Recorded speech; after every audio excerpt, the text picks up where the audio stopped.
Figure it out. Hello, this is Adam Koralik with Figure It Out Productions. The following video is part of our Quick Shoot series. Hey guys, it's Adam here. Before I go too far into this video, if you do not care about the intro, anything I have to say, please skip to the time provided and you can see the process of just cleaning up a GameCube. But if you stick around, you're going to hear my intro. Now, no surprise what's inside. It's a GameCube. GameCube. Wow, herp derp. Okay, anyway, so yes, we have a GameCube in here. This was sent to me by a guy named Chad. He contacted me and basically said, like, yeah, I really don't want this thing, so if you want it, I'll send it to you. And he did that. Now, this is funny to me because it cost $607 to ship it, and, well, GameCubes themselves you can usually get for about $5, so it actually costs more to ship this than it's worth, which is really funny to me. And thank you again, Chad, for doing that, because you obviously didn't have to. Now, I find this kind of interesting because, one, I've done a GameCube cleaning video already. You guys might have already seen it, I don't know. The thing about that video, though, is it was one of the first cleaning videos I ever did, and I kind of half-assed it. I really only cleaned the top of the console, you know, the lid. I didn't take the system apart properly. In this video, I'm going to do that. I'm going to take it completely apart, show the whole process, and really get the thing as pristine as possible. So that's what this video will be, and that's how it will be different. And the other thing I want to say is I find this kind of funny that, you know, really, I did a cleaning video of a PS2 back in December, and like before that I hadn't done one in a few months. And then all of a sudden this month I've done three, you know, the 32X, Super Famicom, and this one. So I don't know what, the stars aligned and they just wanted me to do these, I don't know. But whatever. We're going to go ahead and open this up and look at the contents within, shall we? So I've got some scissors here, cut through there, and right there. Now, we need the scissors again. That is some thick tape. Okay. Inside, oh, we have a note. Hey Adam, thanks for doing the trade. Yeah, I sent him a couple of discs. I know that I didn't tell you about the VMU, but I have a ton of them sitting in the packages. I know you will probably do as well. But here you go. Enjoy. Go Bulls! Yeah, I'm a huge Bulls fan. Wow, I was not expecting that. He's right. He sent me a VMU in the box. That's really cool. Thank you, Chad. You obviously did not have to do that. And then, of course, he also sent me this GameCube. And it looks like we have foam packing and a plastic bag. Thank you also for the plastic bag. Now, the GameCube, again, thank you for the VMU, that was really cool, I was not expecting that. Now the GameCube is in fairly decent shape. It's dirty on the outside, it is missing this bottom piece where the Game Boy player goes, not too big of a deal. And there you go, you can see underneath. This is, of course, the earlier model of the GameCube. You can tell, one, because it has this serial port, and of course it has the digital AV out. Now this is important because you can play the GameCube with component cables and get a 480p signal, so your games look really damn good, assuming you have the component cables, which fortunately I have a set of. Now, he told me that the GameCube actually does function. There's actually nothing wrong with it. So this video will not be about repairing it. It will just be about restoring it and making it look as good as we possibly can. And this same process would likely help you fix a GameCube if you have one that's having like overheating issues or disc reading issues. This is a special screwdriver called a game bit. It has replaceable heads like that. Now this, it's an odd shape the Nintendo used just for themselves, basically. It does appear on a couple of other game consoles throughout history, but primarily it's a Nintendo format. And you can't really buy this in a hardware store. You have to buy this on eBay generally. They're not particularly expensive, usually like between $4 to $7, something like that. People have told me, though, that you can take like a cheap plastic Bic pen, B-I-C company, and you can actually mold it to kind of fit into these and use that, so you can try that if you want. Once you've got your 4 screws out, the lid should lift right off like that, and we can see that it's kind of dusty in there. I don't know how well you can see it, but yeah, if you look at the actual system, you can see the fan is really dirty, and yeah, it's just dusty and dirty and can use a good cleaning. Now, this is kind of the point of no return, and what I mean by that is Nintendo systems in general are usually very complicated to disassemble, and the GameCube is no exception. In fact, it's probably the most complicated to disassemble. Maybe the Wii or the Wii U is harder, but up into that point anyway. The GameCube is very difficult to disassemble is kind of the point. So, yeah, if you're not sure you can do it, you may not want to continue beyond this point. But I'm going to go through each piece, so you'll see me do it at the very least. But yeah, just want you to know that. I'm going to put the console aside here, and we're going to focus just on the lid. And underneath, you can see there's a couple of plastic buttons. Now, of course, those are the power and the reset button. What you're going to want to do is there's a couple of plastic tabs on the side of each one. You're going to want to push on those. Your fingernail should usually be able to do it, and you'll be able to pop the buttons out just like that. This one's a little bit harder because of just the angle. I suggest using like a screwdriver to, push the button down a little bit and wedge it out that way. Just like that, and buttons out. Now, you're going to want to go ahead and get those because underneath, very likely, there is some dust or dirt or whatever, or a bearded guy that just shows up. You don't want that. Now, underneath, of course, you're also going to have a bunch of screws. Okay, so I've gone ahead and taken the screws out of everywhere. They're all exactly the same except for two that have like a flat kind of head on them right there. Those go right there and right there. Now I'm just going to go ahead and remove all the pieces now that the screws are out. And of course you get the handle out very easily. This is a little spring thing that pops right up and out. Goes out like that. There's a little cog thing. And there's this little black piece back here that comes up like that. And yeah, then you see this thing's really just kind of coming apart. Down here we have this thing. Take that out. And how easily are we going to really get this out of here? We'll take the little vent for the fan out, get that out of there. And let's see, the lid. Yeah, it's not coming out super easily. I would have thought it would have. Okay, there, you pull this up and out. There's a little spring there. Pull that up and out, and that comes out like that.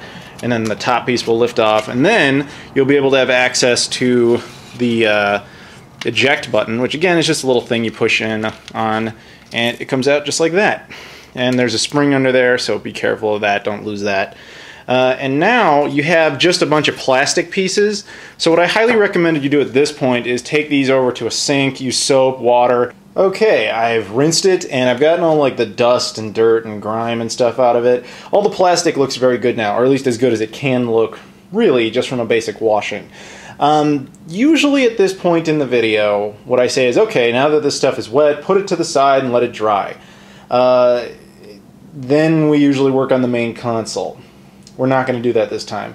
And the reason for that is because of how complicated this thing is, obviously, to disassemble and reassemble. So, what I'm going to do this time is I'm going to say, alright, just let all this stuff sit and dry, and then we're going to reassemble it, then work on the main console. Just because I would like to have less pieces around.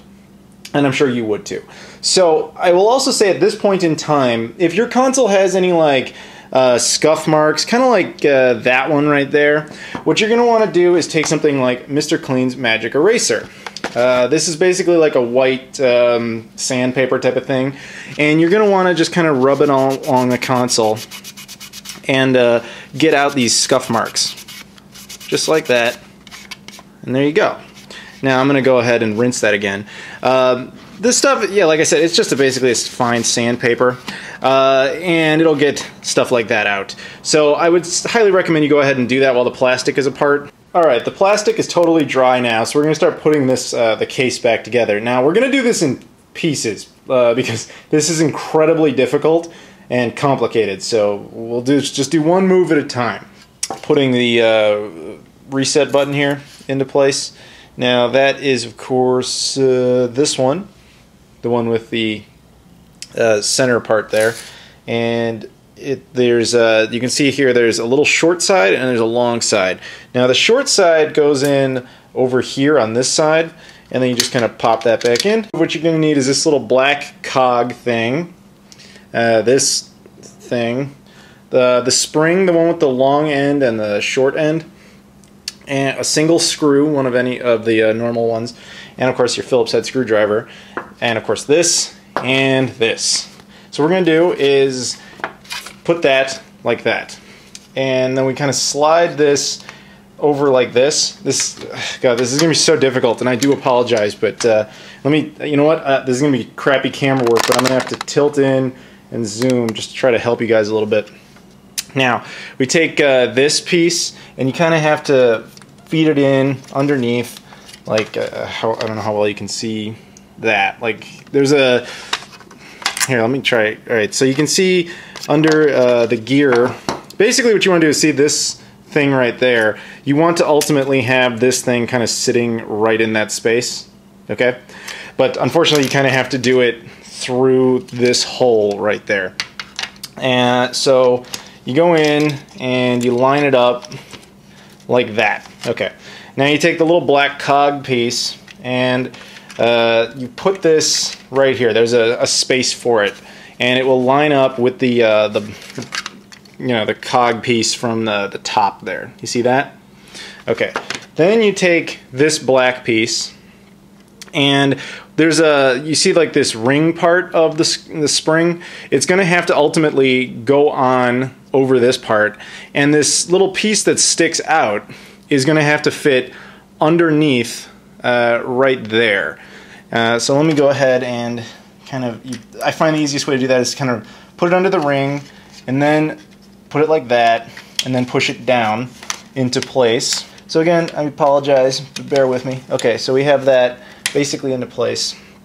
And then we take the single screw and we put it into that hole in the middle there.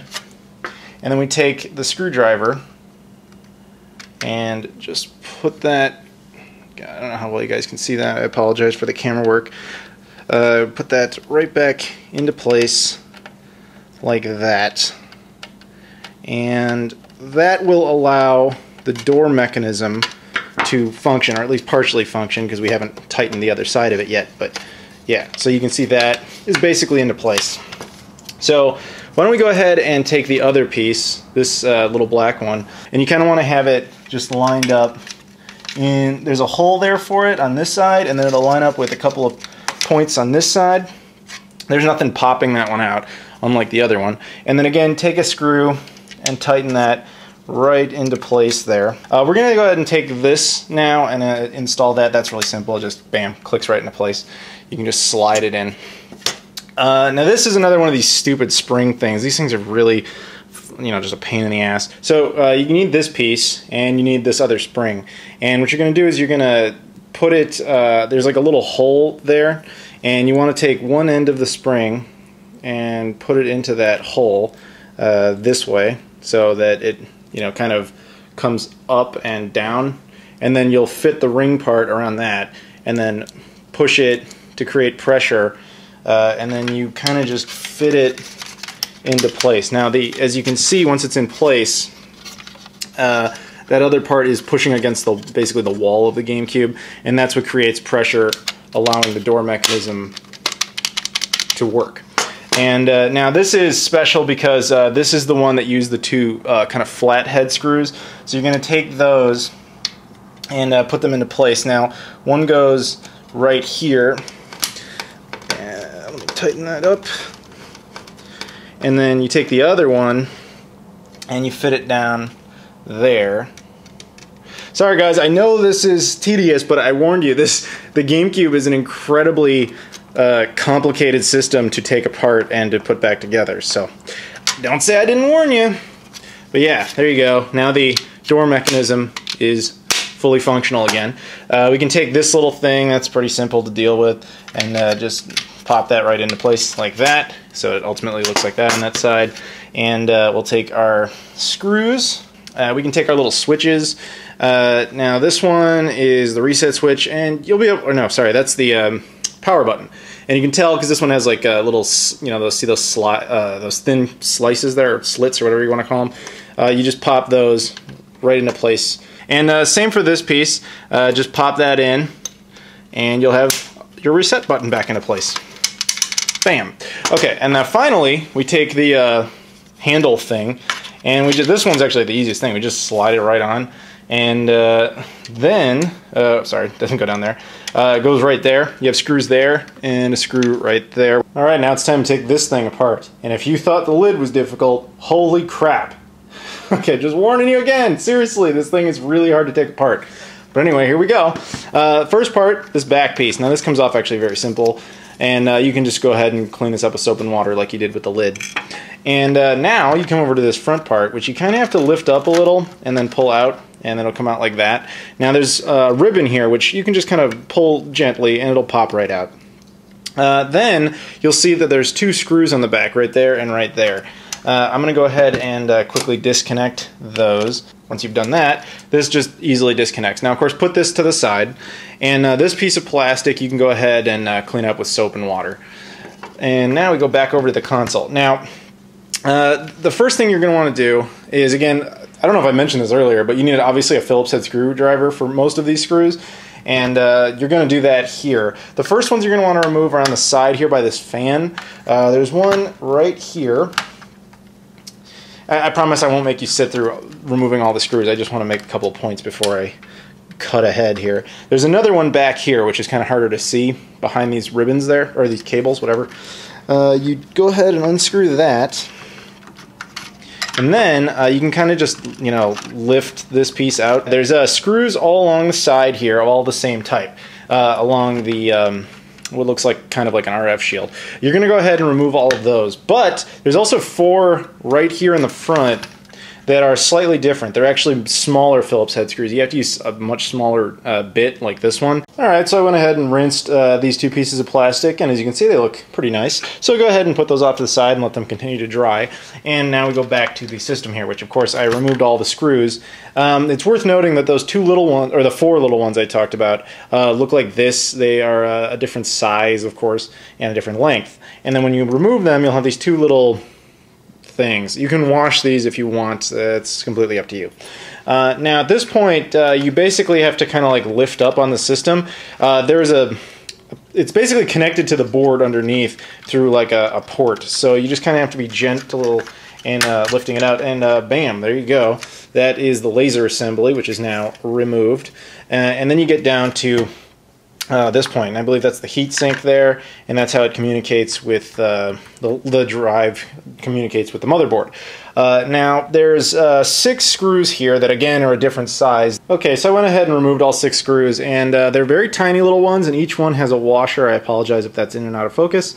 So once you've done that, just kind of move those to the side, and then you're gonna have to lift up on the board here. Now it's connected again in a few places, so be careful. I find that lifting up on those ports is probably the best way to do it. And there you go. That will take the motherboard out, as you can see there. And I will set that again to the side. And now you're down to this point. And as you can see, there's 2 screws there, so I'm just going to go ahead and remove those. Now I'll take those screws out, and we take this RF shielding off. Again, you can rinse this up if you want, because it's just a sheet of metal. And then we're down to all these like little pieces here that cover the various ports. You can also take these out and clean those up should you choose to. Now finally, well, we have this and we have this. Now this little board here, if you can see it, there's 4 screw points around the side. So I took out the 4 little screws, which you can see there. Again, you're going to want to isolate them.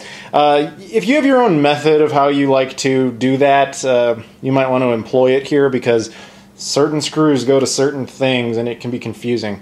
But anyway, so after that you just pop this out, and that'll take the fan with it, and then you'll have access to this last little metal piece. And there's the bottom of the GameCube. Now you can take out these plastic things for the expansion ports, and at this point what you're going to want to do, of course, is take the bottom pieces here and scrub these up with soap and water. When I took a closer look at the laser assembly, I realized there are screw points on the bottom. I would recommend going ahead and removing those. Once you've removed those screws, this comes off incredibly easily. I would highly recommend, even if you don't clean the other RF shield pieces, this is the one I would recommend, because it goes in between the vents, and as you can see, dust clogs up in there, so it is a good idea to clean that one in particular. Alright, so I've cleaned all the pieces, as you can see, and they look a lot better. Dust-free, and nice to get dirt and dust and grime out of these, especially on the bottom. Alright, all the bottom pieces are now dry and clean, and so we're going to kind of start putting this thing back together, and then cleaning things like the motherboard and the laser and stuff. And I just want to do this in the most like logical fashion. So what we do is we're going to take, there's 3 of these things, these metal pieces, and there's 3 places that they go. And you can kind of tell, they always go down like this with this little divot type of thing. They just kind of sink into the appropriate places. I'll just put them all in right now so that you can see that. And there you go, do that. Then take this piece, which kind of looks like the Time Machine DeLorean a little bit, just a little bit. And then put that right there. And then take this one And that one, oops, sorry, goes the other way. In like this. Okay, so you get some of the pieces out of the way and some of it rebuilt. Now we move that off to the side, and then we're going to take this piece. Now this is the fan. Now this is, as you can see, gross. This is definitely something you're going to want to clean up. Now there's two things I recommend for this. One, compressed air. Always good to have compressed air. Now I'm just going to go ahead and spray some in there and get basically just loose dust off. Some came out. But we need to be a little bit more extreme. We're going to go ahead and take a Q-tip and some Windex, and we're going to spray it on there, like that. And we're just going to kind of go in and just kind of manually clean the fan. You know, and that's going to involve kind of going on every blade there like that, and just getting as much dust and dirt and stuff off as possible. Now it's going to start getting muddy and nasty, so I'm going to go ahead and continue to clean this all up and clean around, you know, like right there on the surface and on the back and so forth. We'll talk about the board in a bit, but basically just do the plastic. Okay, I went ahead and cleaned this up with, you know, Windex and Q-tips, and as you can see, the fan is substantially better looking. Not perfect, but really damn good. Now, what we're going to do with the board here is we're just going to take a dry Q-tip and we're just going to kind of go like this and just get like any little bits of surface dust off. You could use compressed air as well. In fact, I would highly recommend you do. Oh, look at that. I suggest doing that. But also taking the Q-tip, of course, to get any like little bits of dust that perhaps do not come off as a result of the compressed air. And I also recommend doing this exact same thing. Now that this thing is clean, we're going to go ahead and put it back into the bottom part of the console. So in order to do that, first we take this piece and put that in like that. And then, well, it's got to sit in correctly. There you go.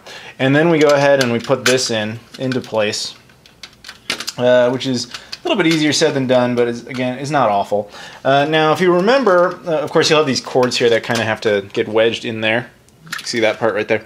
Now, if you remember, this one had these four tiny little screws like this. Well, I have three there. Four. All right, now that this is back together, we're going to take this piece of metal and just go ahead and put that in just like that. And then take, it just uses two of those screws that are really the majority of all these screws are the same, and it just used two of those. And they go in right there in those 2 points. Once those are in place, you're just basically going to set this off to the side again. And now we're going to take the main motherboard here. Now, much like the fan, what we're going to do is we're just going to use compressed air to get, you know, there's a lot of dust that's caked up inside those grooves on the heatsink, and there's some dust around the various ports for the memory cards and the AV out and the digital out. So what we're going to do is, again, use compressed air, and whatever we don't get with that, we're going to go in with Windex and Q-tips, and I'm probably just, you know, going to spray it down and just kind of go back and forth, and of course along the plastic I'm just going to go like that. Okay, so I went ahead and used Windex to, you know, and a Q-tip, of course, to get a lot of the surface dust off. Now you want to take like a dry, you know, Q-tip, again, like before, and just kind of go over the board with, you know, and get whatever compressed air does not get. And, of course, do that, you know, for the whole board. And if there's any little, like, cotton fibers that come off, try to pick those out. The other thing you can do is these ports here. Again, take a Q-tip, spray some Windex on it, and just do your best to kind of get there and clean the contacts a little bit. So we just go ahead and put that and just, yeah, it just sits right in. And now if you remember, there's 6 screws that go into this thing. They're the 6 little ones that have like a little washer attached to them, you see that? And of course, if you remember, they go into these 6 points on the heatsink. Now for this, once again, compressed air, and then Q-tips and Windex. Now first off, we're going to do just some compressed air around the sides and so on, and a little bit in the laser itself. Now that's the part where you have to be careful. When it comes to the laser, I'm going to talk about this separately really, but just be gentle, okay? And when it comes to the Q-tips and Windex, just go after the surface. Do not touch the laser. Okay, so I've gone ahead and completely cleaned everything other than the laser, which again I will do in a bit. And looking pretty good. Now it's time to connect it to this plate once again. And it's very simple to line up because it has this little piece that sticks out. And then of course there's a hole there, so herp derp, that's where it goes. And then it locks kind of into place. Now you flip it over. And as you'll remember, hopefully, there's these 6 little screw points. Make sure you don't lay it on like a table or anything when you're putting the screws in. Hold it, because of course this is the laser mechanism, and it's fragile, and obviously you don't want to bump the laser itself. So I recommend just kind of holding it like this and then just using your hand and doing it. It's very easy. So now it's time to connect this piece to the rest of the console. And of course, the part it'll be, again, easy to line up because this piece has to go into there. Like with the other things, again, you know, compressed air, a little bit of Windex on contacts and around the plastic, and you should be good to go. I will put out there that you shouldn't use like Windex and Q-tips on the boards directly, only use dry stuff on there. Now this is all clean. I, of course, put Windex and Q-tips in the controller ports and tried to clean those contacts. Now that this is ready, what we're going to do is connect it to that piece of plastic, and that's, again, it's pretty simple. Just put it down like this, and basically just line it up, bam, like that. And then, of course, it's got 2 screws, which you line right up in a place like that. We're going to take these little pieces. Now, these actually fit in right here. And there's actually these 2 smaller parts which don't have screw holes, actually will hold this into place. They line up and they kind of lock it a little bit. And then you take these 4 long screws, the tiny ones, and of course just put them right back in. Now this is a little tricky, but you basically take this ribbon here and you just kind of push it in. It's not super hard. It'll feel like you're going to break it, but you're not. It'll be okay. And then you kind of just line this back up, and bam, that's back into place. Now, basically the final piece here is that you have to take all this plethora of screws and put it back into place. Now, the first 3 you're going to want to do are right here, and right here. Put the rest of the screws into place except for these 2. The final thing really we have to do here is attach the fan, just like that. And so, like, that's why we couldn't block those 2. Now, there, of course, is 1 port right there and right there, which we're going to go ahead and screw in a minute. But also, I want to go ahead and connect this, and I need to do a little side rant here. The Platinum GameCube, which is obviously what this color is, pisses me off because it's not the color of the plastic. It's like a cheap paint, so it gets scratched very easily, and it ends up not looking amazing, which bugs me. This is actually the real color. I don't know. See that? Just a cheap gray plastic, platinum shiny paint. And unfortunately, because it's a paint, things like Mr. Clean's Magic Eraser, while they will take certain marks out, if you go too deep with it, will start removing that paint. So that really sucks, but whatever. If you have a purple or a black one, you won't run into that problem. But anyway, back to the point. You just connect it like that, very simple. Now, this is the point in which I say we clean the lens. Now, for that, all you're going to want to do, again, take a Q-tip, take some Windex, spray it on there a little bit, and be extremely gentle. Now, that's the whole reason we put this back together first, just for additional stability. And all you're going to do is just rub it like that, just a little bit, and then swap it to the dry side, rub it again, and there you go. That's all you got to do to clean the lens. Now it's time to put the lid on the console. Again, super simple because it's a cube. Bam. Now flip that over. And that's, of course, when we take our game bit, that special screwdriver, and just put in the 4 remaining screws. Alright, now it's finally back together. And usually this is the point where I say, wow, it looks really good. Well, it doesn't look very good, and that's because of the paint, as I mentioned before. So there's only so much you can do to restore it. However, getting all the dust and everything out of it is obviously better. And, you know, there was some dirt and grime and stuff that did come out. So it is improved. And we're actually going to try and improve it just a little bit more. Again, I don't know how well it's going to turn out because of the unique color situation of this GameCube. But for that, what we're going to do is we're going to take some Pledge. Now, this is just like a cleaning product. I don't know exactly how it works, but it comes in various scents, like orange and lemon and so on. There's also moisturizing versions. I do not recommend those for this purpose. But basically all you're going to do is take a paper towel, spray some on there, and just go like this, you know, just kind of wipe it around the console, on the top and on the sides and on the front and everything. Yeah, it's improved. I mean, you can tell, like, on the black part here on the handle, that you know, that is better. It's just the fact that it's the silver paint that you can't really tell, you know, how good it could have been. If you were to do this on a black or purple GameCube, it would probably look a lot better. Or maybe that orange spice one. I would really like to get my hands on one of those one day, just kind of for the hell of it. but those only came out in Japan. But anyway, so now it's time, of course, for us to go ahead and test it out. And I was told by Chad beforehand that this thing definitely works. So if it doesn't, oops, my bad. I replaced it with my purple one, and I'm thinking that if it works, I'm just going to leave it out here because it looks better, frankly, than the purple one.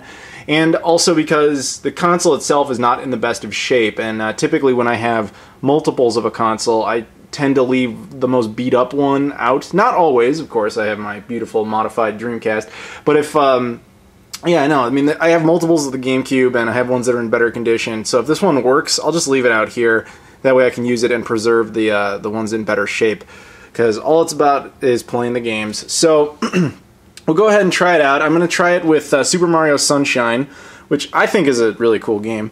And then let's see if it works. Well, it powers up. And I'm also using component... Ooh, we have video. Now I have component cables connected, so I'm going to hold down B, because if you have the component cables, then that's a good way to force boot basically the game in. There we go. Progressive scan. Progressive scan is 480p. Now watch the screen, assuming it'll do it. There we go. See that line? It's switching from 480i to 480p. And I know, because I'm fortunate enough to have a set of the cables, it looks really good. I know it won't come clearly through the camera, but yeah, no, it's pretty cool. And I'm really happy this thing's working. That's awesome. Go ahead and eject it here. A little pro tip. Apparently not a whole lot of people know this. You know, you see the center part, the silver part? Check it out. That's a button, and it releases the disc. So remember to use that. Don't just yank the disc out if you have a GameCube. So really, that's it. It works great, and I hope you learned how to clean up a GameCube, as obviously complicated as that is. Sorry about how long the video was, but I mean, it's really complicated, so there you go. Thank you to Chad for supplying this to me. That was really cool of you. And thank you guys, of course, for watching, and I'll see you all later.